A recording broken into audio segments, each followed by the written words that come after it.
सप्तदशो अध्याय। राजा परीक्षित ने पूछा, भगवान, कालिया नाग ने नागों के निवास स्थान रमण द्वीप को क्यों छोड़ा था और उस अकेले ने ही गरुड़ जी का कौन सा अपराध किया था?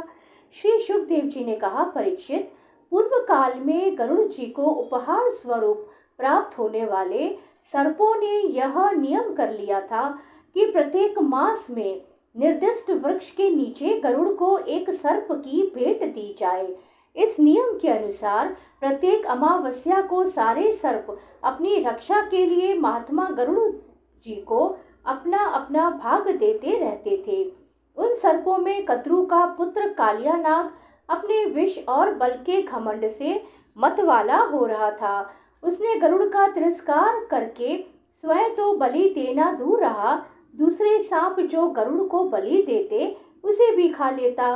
परीक्षित, यह सुनकर भगवान के प्यारे पार्षद शक्तिशाली गरुड़ को बड़ा क्रोध आया। इसलिए उन्होंने कालिया नाग को मार डालने के विचार से बड़े वेग से उस पर आक्रमण किया।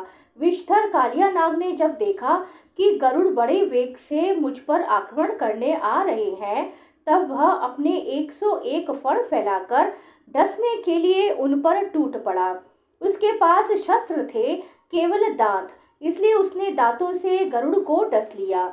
उस समय वह अपनी भयावनी जीभें लपलपा रहा था। उसकी सांस लंबी चल रही थी और आंखें बड़ी डरावनी जान पड़ती थी। तार्क्ष्य नंदन गरुड़ जी विष्णु भगवान के वाहन हैं और उनका वेग तथा पराक्रम भी अतुलनीय है।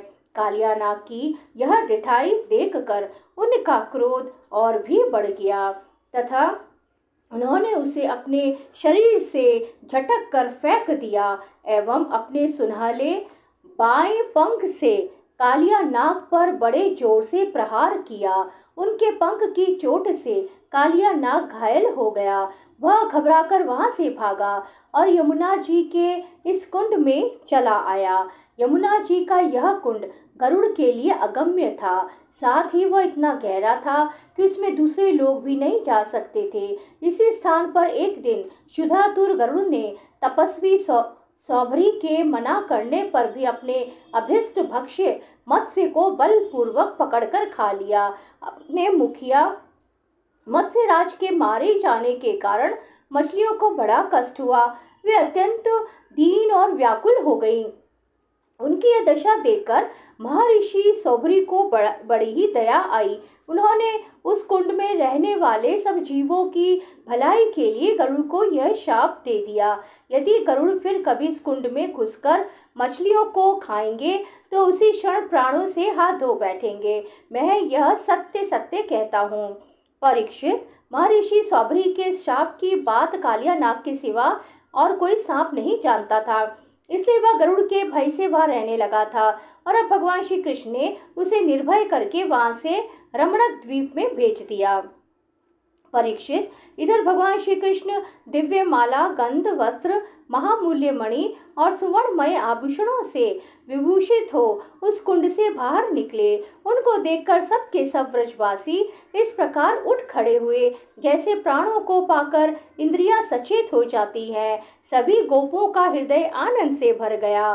वे बड़े प्रेम और प्रसन्नता से अपने कन्हैया को हृदय से लगाने लगे। परीक्षित, यशोदा रानी, रोहिणी जी, नंद बाबा, गोपी और गोप सभी श्री कृष्ण को पाकर सचेत हो गए। उनका मनोरथ सफल हो गया। बलराम जी तो भगवान का प्रभाव जानते ही थे। वे श्री कृष्ण को हृदय से लगाकर हंसने लगे। पर्वत, वृक्ष, गाय, बैल, बछड़े सबके सब आनंद मग्न हो गए। गोपों के कुल गुरु ब्राह्मणों ने अपनी पत्नियों के साथ नंद बाबा के पास आकर कहा, नंद जी, तुम्हारे बालक को कालिया नाग ने पकड़ लिया था, सो छूट कर आ गया। यह बड़े सौभाग्य की बात है। श्री कृष्ण के नृत्य के मुख से लौटे आने के उपलक्ष्य में तुम ब्राह्मणों को दान करो। परीक्षित, ब्राह्मणों की बात सुनकर नंद बाबा को बड़ी प्रसन्नता हुई। उन्होंने बहुत सा सोना और गौएं ब्राह्मणों को दान दी। परम सौभाग्यवती देवी यशोदा ने भी काल के गाल से बचे हुए अपने लाल को गोद में लेकर हृदय से चिपका लिया। उनकी आंखों से आनंद के आंसुओं की बूंदें बार बार टपक टपके पड़ती थी। राजेंद्र, व्रजवासी और गौएं सब बहुत ही थक गए थे। ऊपर से भूख प्यास भी लग रही थी, इसलिए उस रात वे व्रज में नहीं गए, वहीं यमुना जी के तट पर सो रहे। गर्मी के दिन थे, उधर का वन सूख गया था। आधी रात के समय उसमें आग लग गई। उस आग ने सोए हुए व्रजवासियों को चारों ओर से घेर लिया और वह उन्हें जलाने लगी। आग की आंच लगने पर व्रजवासी घबराकर उठ खड़े हुए और लीला मनुष्य भगवान श्री कृष्ण की शरण में गए। उन्होंने कहा, प्यारे श्री कृष्ण, श्याम सुंदर, महाभाग्यवान बलराम, तुम दोनों का बल विक्रम अनंत है। देखो देखो, यह भयंकर आग तुम्हारे सगे संबंधी हम स्वजनों को जलाना ही चाहती है।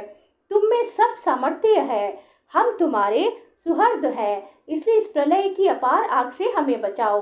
प्रभु, हम मृत्यु से नहीं डरते, परंतु तुम्हारे अकुतोभय चरण कमल छोड़ने में हम असमर्थ हैं। भगवान अनंत है, वे अनंत शक्तियों को धारण करते हैं। उन जगदीश्वर भगवान श्री कृष्ण ने जब देखा कि मेरे स्वजन इस प्रकार व्याकुल हो रहे हैं, तब वे उस भयंकर आग को पी गए।